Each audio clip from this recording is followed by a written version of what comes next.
Hello friends, today topic in this video class 11th Hindi chapter 1 ईदगाह। रमजान के पूरे 30 रोज़ों के बाद ईद आई है। कितना मनोहर, कितना सुहावना प्रभात है। वृक्षों पर कुछ अजीब हरियाली है, खेतों में कुछ अजीब रौनक है, आसमान पर कुछ अजीब लालिमा है। आज का सूर्य देखो, कितना प्यारा, कितना शीतल है, मानो संसार को ईद की बधाई दे रहा है। गांव में कितनी हलचल है। ईदगाह जाने की तैयारियां हो रही हैं। किसी के कुर्ते में बटन नहीं है, पड़ोस के घर से सुई तागा लेने दौड़ा जा रहा है। किसी के जूते कड़े हो गए हैं, उनमें तेल डालने के लिए तेली के घर भागा जाता है। जल्दी जल्दी बैलों को सानी पानी दे दें। ईदगाह से लौटते लौटते दोपहर हो जाएगा। 3 कोस का पैदल रास्ता, फिर सैकड़ों आदमियों से मिलना भेजना, दोपहर के पहले लौटना असंभव है। लड़के सबसे ज्यादा प्रसन्न हैं। किसी ने एक रोजा रखा है, वह भी दोपहर तक, किसी ने वह भी नहीं, लेकिन ईदगाह जाने की खुशी उनके हिस्से की चीज है। रोजे बड़े बूढ़ों के लिए होंगे, इनके लिए तो ईद है। रोज ईद का नाम रटते थे, आज वह आ गई। अब जल्दी पड़ी है कि लोग ईदगाह क्यों नहीं चलते। इन्हें गृहस्थी की चिंताओं से क्या प्रयोजन। सेवैयों के लिए दूध और शक्कर घर में है या नहीं, इनकी बला से ये तो सेवैयां खाएंगे। वह क्या आज आंखें बदल लें तो ये सारी ईद मुहर्रम हो जाए। उनकी अपनी जेबों में तो कुबेर का धन भरा हुआ, हजबार बार जेब से अपना खजाना निकालकर गिनते हैं और खुशों को फिर रख लेते हैं। महमूद गिनता है, 1 2 10 12, उसके पास 12 पैसे हैं। मोहसिन के पास 1 2 3 8 9 15 पैसे हैं। इन्हीं अनगिनती पैसों में अनगिनती चीजें लाएंगे, खिलौने, मिठाइयाँ, बिगुल, आदर जाने क्या क्या। और सबसे ज्यादा प्रसन्न है हामिद, वह 4-5 साल का गरीब सूरत, दुबला पतला लड़का जिसका बाप गत वर्ष हैजे की भेंट हो गया और मां न जाने क्यों पीली होती एक दिन मर गई। किसी को पता न चला क्या बीमारी है। कहती तो कौन सुनने वाला था। दिल पर जो कुछ बीतती थी वह दिल में ही सहती थी, और जब न सहा गया तो संसार से विदा हुई। अब हामिद अपनी बूढ़ी दादी अमीना गोद में सोता है और उतना ही प्रसन्न है। उसके अब्बाजान रुपये कमाने गए हैं, बहुत सी थैलियां लेकर आएंगे। अम्मी जान अल्लाह मियाँ के घर से उसके लिए बड़ी अच्छी अच्छी चीजें लाने गई है, इसलिए हामिद प्रसन्न है। आशा तो बड़ी चीज है, और फिर बच्चों किया उनकी कल्पना तो राई का पर्वत बना। हामिद के पांव में जूते नहीं हैं, सिर पर एक पदधुरानी टोपी है जिसका गोटा काला पड़ गया है, फिर भी वह प्रसन्न है। जब उसके अब्बाजा थैलियां और अम्मी जान नियामतें लेकर आएंगी तो वह दिल के अरमान निकाल लेगा। तब देखेगा महमूद, मोहसिन, नूरे और सम्मी कहाँ से उतने पैसे निकालेंगे। अभागिन अमीना अपनी कोठरी में बैठी ये रही है। आज ईद का दिन और रुपैस में दाना नहीं। आज आबिद होता तो क्या इसी तरह ईद आती और चली जाती। इस अंधकार और निराशा में वह डूबी जा रही है। किसने बुलाया था इस निगोड़ी ईद को। इस घर में उसका काम नहीं, लेकिन हामिद, उसे किसी के मरने जीने से क्या मतलब। उसके अंदर प्रकाश है, बाहर शाह विपत्ति अपना सारा दलबल लेकर आए। हाथ की आनंद भरी चितवन उसका विध्वन देगी। हामिद भीतर जाकर दादी से कहता है, तुम डरना नहीं अम्मा, मैं सबसे पहले आऊंगा। बिल्कुल न डरना। अमीना का दिल कचोट रहा है। गांव के बच्चे अपने पने बाप के साथ जा रहे हैं। हामिद का बाप अम्ना के सिवा और कौन है। उसे कैसे अकेले मले जाने दे। उस भीड़ भाड़ में बच्चा कहीं खो जाए तो क्या हो। नहीं, अमीना उसे यूं न जाने देगी। नन्ही सी जान, 3 कोस चलेगा कैसे, पैर में छाले पड़ जाएंगे। जूते भी तो नहीं है। वह थोड़ी थोड़ी दूर पर उसे गोद ले लेगी, लेकिन यहाँ सेवैयां कौन पकाएगा। पैसे होते तो लौटते लौटते सब सामग्री जमा करके चटपट बना लेती। यहाँ तो घंटों चीजें जमा करते लगेंगे, मांगे ही का तो भरोसा ठहरा। उस दिन फहीमन के कपड़े सिले थे, 8 आने मिले थे। उस अठन्नी को ईमान की तरह बचाती चली आती थी इसी ईद के लिए, लेकिन कल ग्वालन सिर पर सवार हो गई तो क्या करती। हामिद के लिए कुछ नहीं है तो 2 पैसे का दूध तो चाहिए ही। अब तो कुल 2 आने पैसे बच रहे हैं। 3 पैसे हामिद की जेब में, 5 अमीना के बटुए में। यही तब साथ है और ईद का त्योहार, अल्लाह ही बेड़ा पार लगाए। धावन और नाइन और मेहतरानी और चूड़ेहारिन सभी तो आएंगी। सभी को सेवैया चाहिए और थोड़ा, किसी की आंखों नहीं लगता। किस किस से मुंह चुराएगी। और मुंह क्यों चुराए। साल भर का त्योहार है, जिंदगी खैरियत से रहे, उनकी तकदीर भी तो उसी के साथ है। बच्चे को खुदा सलामत रखे, दिन भी कट जाएंगे। Thanks for watching. Like, share and subscribe for next video. Hello friends, today topic in this video class 11th Hindi chapter 1 Idgah part 2। गांव से मेला चला और बच्चों के साथ हामिद भी जा रहा था। तभी सबके सब दौड़कर आगे निकल जाते, फिर किसी पेड़ के नीचे खड़े होकर साथ वालों का इंतजार करते। ये लोग क्यों इतना धीरे धीरे चल रहे हैं? हामिद के पैरों में तो जैसे पर लग गए हैं, वो कभी थक सकता है। शहर का दामन आ गया। सड़क के दोनों ओर अमीरों के बगीचे हैं। पक्की चारदीवारी बनी हुई है। पेड़ों में आम और लीचियां लगी हुई हैं। कभी कभी कोई लड़का कंकड़ी उठाकर आम पर निशाना लगाता है। माली अंदर से गाली देता हुआ निकलता है। लड़के वहां से एक फरलांग पर हैं, खूब हंस रहे हैं। माली को कैसा उल्लू बनाया है। बड़ी बड़ी इमारतें आने लगीं। यह अदालत है, ये कॉलेज है, ये क्लब घर है। इतने बड़े कॉलेज में कितने लड़के पढ़ते होंगे? सब लड़के नहीं हैं जी, बड़े बड़े आदमी हैं। सच, उनकी बड़ी बड़ी मूंछ हैं। इतने बड़े हो गए, अभी तक पढ़ने जाते हैं। न जाने कब तक पढ़ेंगे और क्या करेंगे। इतना पढ़कर हामिद के मदरसे में 2-3 बड़े बड़े लड़के हैं, बिल्कुल 3 कौड़ी के, रोज मार खाते हैं।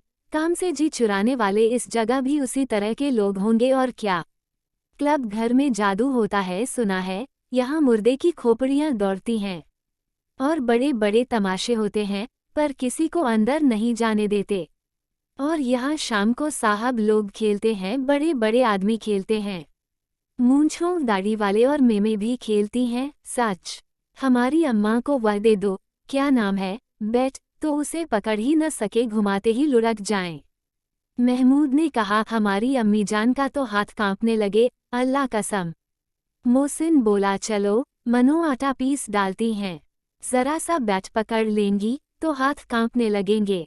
सैकड़ों घड़े पानी रोज निकालती हैं, 5 घड़े तो तेरी भैंस पी जाती है।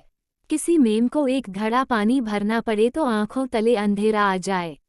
महमूद, लेकिन दौड़ती तो नहीं, उछल कूद तो नहीं सकती।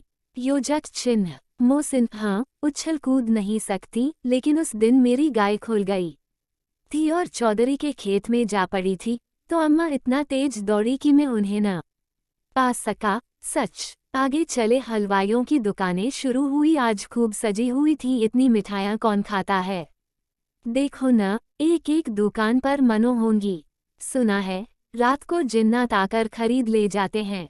अब्बा कहते थे कि आधी रात को एक आदमी हर दुकान पर जाता है और जितना माल बचा होता है वो तुलवा लेता है और सचमुच के रुपये देता है। बिल्कुल ऐसे ही रुपये। हामिद को यकीन न आया, ऐसे रुपये जिन्नात को कहाँ से मिल जाएंगे। मोहसिन ने कहा, जिन्नात को रुपये की क्या कमी, जिस खजाने में चाहे चले जाएं। लोहे के दरवाजे तक उन्हें नहीं रोक सकते जनाब। आप है किस फेर में हीरे जवाहरात तक उनके पास रहते हैं। जिससे खुश हो गए उसे टोकरों जवाहरात दे दिए। अभी यहीं बैठे हैं, 5 मिनट में कलकत्ता पहुंच जाएं। हामिद ने फिर पूछा, जिन्नात बहुत बड़े बड़े होते होंगे? मोहसिन, एक एक आसमान के बराबर होता है जी। जमीन पर खड़ा हो जाए तो उसका सिर आसमान से जा लगे, मगर चाहे तो एक लोटे में घुस जाए। हामिद, लोग उन्हें कैसे खुश करते होंगे?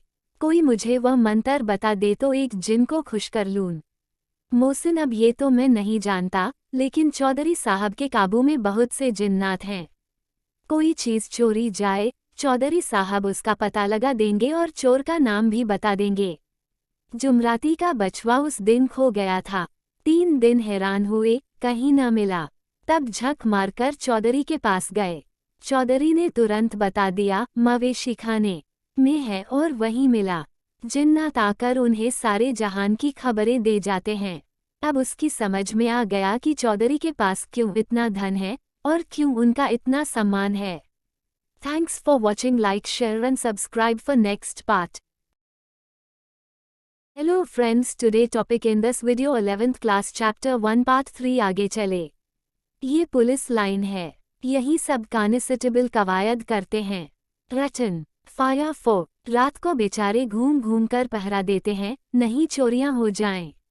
मोहसिन ने प्रतिवाद किया, ये कांस्टेबल पहरा देते हैं, तभी तुम बहुत जानते हो।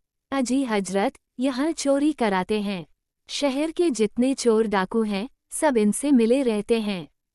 रात को ये लोग चोरों से तो कहते हैं चोरी करो और आप दूसरे मोहल्ले में जाकर जागते रहो पुकारते हैं। जब ही इन लोगों के पास इतने रुपये आते हैं।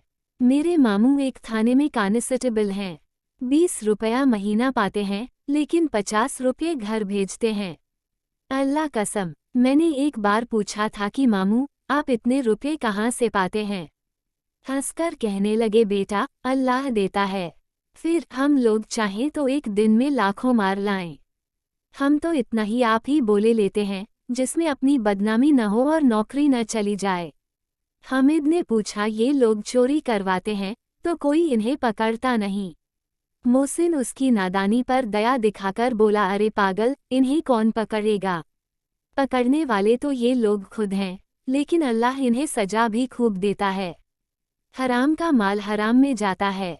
थोड़ी ही दिन हुए मायूं के घर में आग लग गई, सारी लेई पूंजी जल गई, एक बर्तन तक न बचा।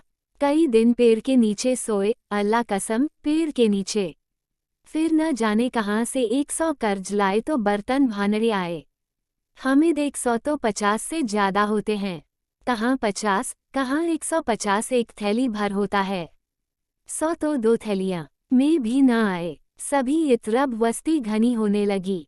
ईदगाह जाने वालों की टोलियां नजर आने लगीं, एक से एक भड़कीले वस्त्र पहने हुए, कोई इक्के तांगे पर सवार, कोई मोटर पर में बसे। सभी के दिलों में उमंग। ग्रामीणों का ये छोटा सा दल अपनी विपन्नता से बेखबर, संतोष और धैर्य में मगन चला जा रहा था। बच्चों के लिए नगर की सभी चीजें अनोखी थीं। जिस चीज की ओर ताकते ताकते ही रह जाते और पीछे से बराबर हॉर्न की आवाज होने पर भी न चेतते। हामिद तो मोटर के नीचे जाते जाते बचा।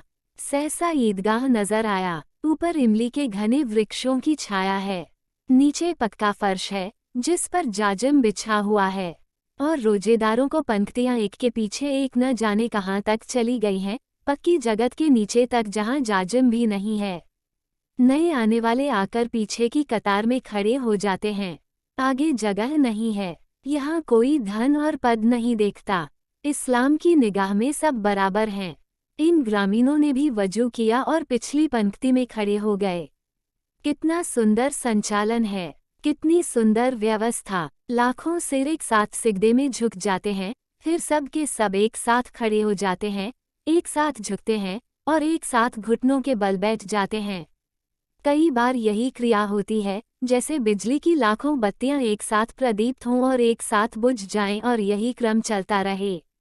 कितना अपूर्व दृश्य था, जिसकी सामूहिक क्रियाएं, विस्तार और अनंतता हृदय को श्रद्धा, गर्व और आत्मानंद से भर देती थीं। मानो भ्रातृत्व का एक सूत्र इन समस्त आत्माओं को एक लड़ी में पिरोए हुए है। नमाज खत्म हो गई है, लोग आपस में गले मिल रहे हैं। तब मिठाई और खिलौने की दुकानों पर धावा होता है। ग्रामीणों का ये दल इस विषय में बालकों से कम उत्साही नहीं है। ये देखो, हिंडोला है, एक पैसा देकर चढ़ जाओ। कभी आसमान पर जाते हुए मालूम होंगे, कभी जमीन पर गिरते हुए। ये चरखी है, लकड़ी के हाथी, घोड़े, ऊंट छड़ों से लटके हुए हैं। एक पैसा देकर बैठ जाओ और 25 चक्करों का मजा लो। महमूद और मोहसिन और नूरे और सम्मी इन घोड़ों और ऊंटों पर बैठते हैं। हामिद दूर खड़ा है, 3 ही पैसे तो उसके पास हैं। अपने कोष का 1/3 जरा सा चक्कर खाने के लिए नहीं दे सकता। सब चरखियों से उतरते हैं, अब खिलौने लेंगे। इधर दुकानों की कतार लगी हुई है, तरह तरह के खिलौने हैं। सिपाही और गुजरिया, राजा और वकील, भिश्ती और धोबिन और साधु। वाह, कितने सुंदर खिलौने हैं। Thanks for watching. Like, share and subscribe for next part.